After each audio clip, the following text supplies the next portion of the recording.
to my amazement, this Packers team didn't really change anything from last year this year, going 13-3 again. And I don't know about you, I personally feel this Packers team is more legitimate and better this year than they were last year. Again, despite really not adding anything to this team from last year to this year. And one of the big areas that we all kind of talked about was their lack of a second receiver. It's Devontae Adams, and really no consistent production behind him.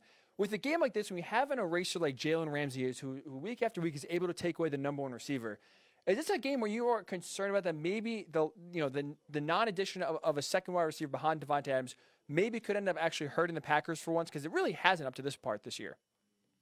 It could. I mean, look, Ramsey's the ultimate eraser right now at that position. So if he takes Adams out of the game, the Rams do not give up deep passes. They just do not let you get down the field, and that takes out Valdes-Scantling, because let's face it, I mean, his role in that offense is a Mike Wallace type. He wants to get down the field, get vertical, run the 9 route, try to break a defense's back over the top. And I think he's going to struggle to do that. They're going to need Robert Tonyan, and they're going to need to run the ball. And the Rams' defense against the run, I believe, is third. So it's a big weak spot for them. They're going to need Aaron Jones to have a big game. If they can't do that, it becomes very, very interesting. Look, the Packers, if I have one concern about them, I guess two concerns. If I have two concerns about them, I don't love their defense. And they're 2-2 this year against teams that made the playoffs. They're not, they've not played a hard schedule. And when they've played good teams, look, they lost Indianapolis. They got crushed by Tampa. They did beat the Saints early in the year. Saints were playing great. And they did beat Tennessee, and they beat them convincingly a few weeks ago. But, the Rams. And don't forget the Bears, Matt. They are a playoff team. Oh, God. That's true. That is true. You know what? Although, to be fair, I don't. Yes. Made the playoffs. No, that is true. I actually forgot the Bears. I'm with you, though. I mean, to consider them a playoff team is laughable. But it is interesting. I mean, that is, the Rams played in a very tough division, played a very tough schedule. Now, do I think the Packers are better? Yes. I do think the Packers are a better team. But if the Rams can, to me, that whole game is decided by up front when the Packers have the ball. If the Packers can block the Rams, they're going to win the game. If they can't block the Rams and the Rams are living in the backfield, I think the Rams have a really, really good shot to win. It's definitely me. Yeah, this one is one of kind of the ones I circle a lot that I'm very excited to watch. Matt Verderame, national NFL reporter for Fanside. Again, follow him on Twitter at Matt Verderame. So in the AFC, Matt, I'm curious because last week you watched, the Buffalo Bills-Colts game. And obviously Josh Allen plays great, 2 touchdowns. But a great story with the Bills getting their first playoff win since 1995. But you look at the defense, right? A team or side of the ball they really didn't have much concerns about for the most part. And then this year they had some leaks, they had some issues. But then you watch the Colts, season high in yards they gained last week. Phillip Rivers 300 yards. They had some success running the ball with Jonathan Taylor. How much of a concern is the Bills defense heading to this game against the Ravens? For me, it was a concern going into the playoffs because, they'd gotten better down the stretch. You heard a lot about, they've played so much better defensively. You go look at the teams they played the last 6 weeks of the year. And look, the Bills are absolutely the hottest team in the league coming into the playoffs along with Kansas City. But the Chiefs have not played maybe the standard over the last couple months, even though they keep winning, where the Bills have just been blowing things out. But they've played Cam Newton and Drew Lock and the Steelers who can't score a point. And Tua. And, it was a concern of mine going in because I wanted to see they play against a good offense. I think the Colts offense is pretty pedestrian. I mean, their strength is their defense, and they racked up 500 yards of offense. So that's concerning. What's most concerning to me is every time the Bills have lost this year, they've given up 200 yards on the ground. And we all know what the Ravens are going to do in this game. The Ravens are going to come in. They're going to play power. They're going to run their RPOs. And they're going to say, I'm running the ball down your throat. And I'm going to do it over and over and over until you can stop me. To me, this game, A, is the biggest coin flip of the weekend. B, is going to come down to one thing. Can Buffalo's defense win first down? Because if they can't win first down, and they're constantly in 2nd and 4, 2nd and 5, Baltimore's just going to keep running. They're not going to put the ball in the air, especially if they get snow. Some forecasts say they might. Some say it'll be a little bit warmer, so won't end up coming down. But if you start getting weather involved, look, Baltimore is the type of team, they'll throw the ball 15 times, they don't care. And so I think Buffalo's got to prove it offensively. I think the Bills will score. I think the Bills will be okay there. My only concern is the Ravens do blitz more than anybody in the league. And in a game that I think everyone expects to be very tight, even if they give up a lot of yardage and some points, if they can get one big mistake out of Allen, if they can get one big pick, if they can force a fumble, that changes the entire game. Can they get it? I don't know, but I think it's the best game of the weekend. It's a great point. The Colts almost got it with that fumble late in the fourth quarter that, could have been, who knows what we're saying right now if the Colts are able to get that. But like I said, a big break for the Bills. I'm curious what was for the Chiefs, right? Because you mentioned they are one of the hottest teams, and I like the Chiefs. I think to me they're going to win the Super Bowl. I think they're going back. But I'm just curious, right? As a person who's paid to watch the NFL, they have won 7 straight games, obviously not including Week 17, by one possession. And some of those teams were solid teams. The Saints win is impressive, but others, the Falcons win, the Panthers are scrappy, but some of them they played down to their competition. So I'm just curious. The sluggishness, and I think it's fair to say what the Chiefs had towards the end of the season, that's just them being bored, or do you think there's some legitimate concerns that could leak into the postseason with how they kind of finished the year? I do think a lot of it is just boredom.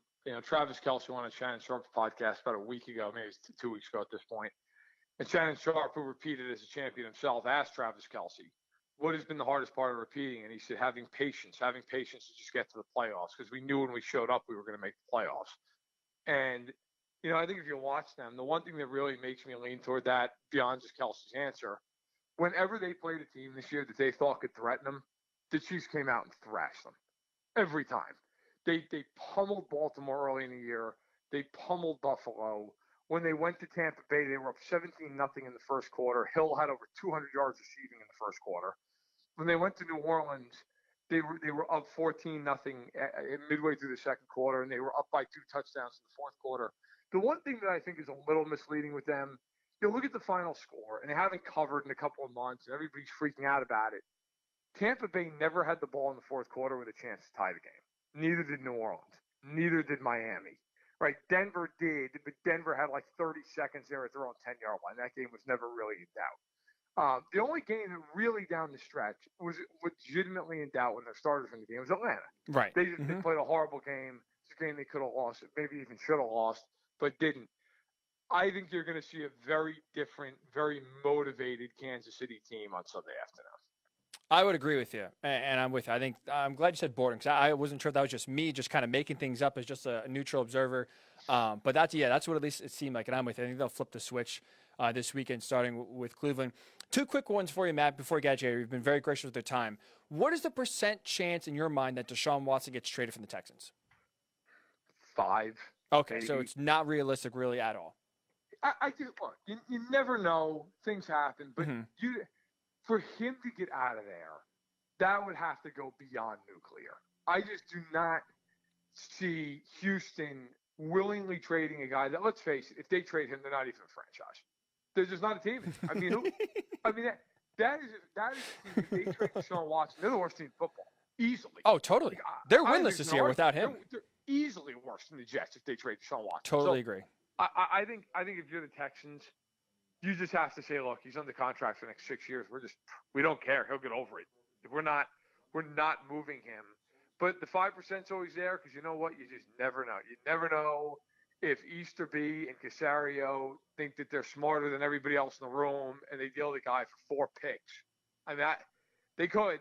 It wouldn't be the first time a team's done some incredibly stupid thing. All you have to do is look at last year with DeAndre Hopkins. You're saying there's a pattern there in Houston, right? So let's just have some fun then, finally. So let's just say that 5% somehow turns to 100%. This just gets so contentious they can't figure it out. How many teams, out of the other 31, how many teams can truly justify to themselves, to their fan base, that DeShaun Watson would not be an upgrade to their team? Oh, not many. Maybe I don't know, 6, 7. I mean, first of all, I think he's the 3rd best quarterback in the league. I think behind Rodgers and Mahomes, I think he's the best player in the league at that position. And you could argue Allen if you want, or Russell Wilson, but I personally would take DeShaun Watson. I think what that guy does with what's around him is incredible. But look, you're going to have teams like I just mentioned. I don't think Baltimore would trade for him. I don't think Buffalo would, Seattle would.